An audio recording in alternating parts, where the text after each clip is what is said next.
Hello everyone, I'm Mariko Hiyama. I'm a face reflexologist. You may wonder, what does face reflexology mean?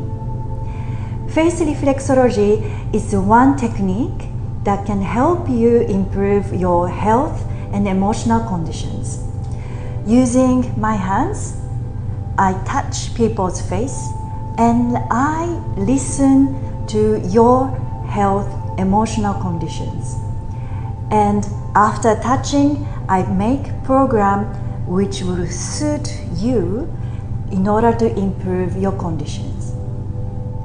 I would like to invite you to join me to explore how you can use your own hands in order to help yourself heal and improve your health and emotional conditions.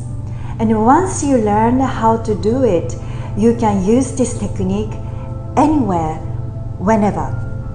So this way, when you work, when you go home, you can help yourself and stay healthy, happy, and more energetic.